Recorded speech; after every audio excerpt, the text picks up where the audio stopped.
ilikuwa ni mama ndio kwa amefika.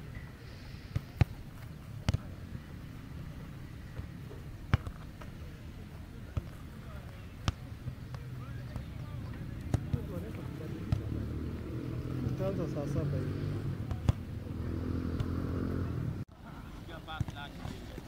Kwa maka kwa koni wewe koro wewe. Umekea kitu na hapa sapo.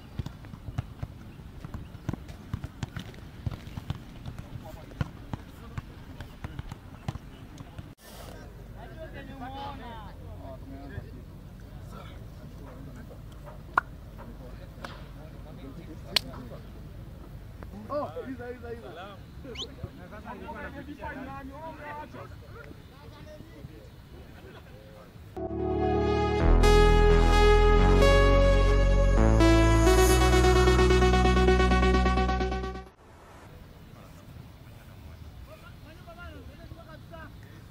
Kwa majina ni Coach Joseph Mwandeka, head coach Manyani. Kama kawaida boli iko na results 3.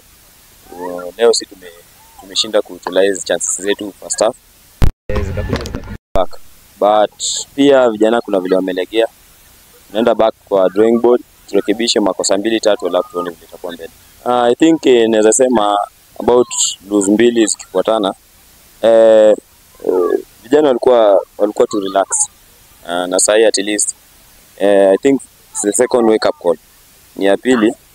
So mentality pia ifai turudi chini. Ifai tuende juu. Game next ikikuja tuone vile tutawak. Tafute win. Yeah. Motivation kwa game next. First tactically pia tunaweza sema hesabu zetu pia zikuingiana. Pili pia the players walikuwa tu casual sana wenye wameingia. I think hiyo tutaongelea pia kwa zoezi side yetu. Kwa game yetu next, I think tuta approach game in a different way. Leo tulikuwa tumeapproach kuziba space zao ili wasiweze kucheza, but pia imekuwa issue kidogo kwa players wetu. Na I think game next pia I think tutawakia tu hiyo movement kwa pitch. I think kuna changes kidogo. Last time I think teams zilikuwa ngumu kidogo. This year I think kuna team geni kama sisi. It's our first time, but si excuse ati you lose 2.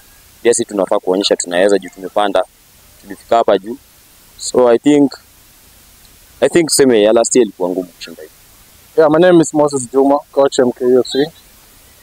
Today we had expectations to win. We prepared well, and the game tactics and our strategy worked out well today. So yeah, the boys did the job. Whatever they were supposed to do, leo wamefanya vizuri. And of course, Manyani is very competitive, but today was our day. We were hoping to get at least 2 goals by the 30th minute.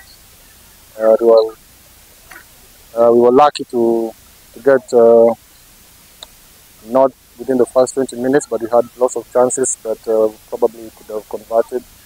In my opinion, maybe the first half is about maybe we should have been 5 goals up by halftime. We were a bit unlucky.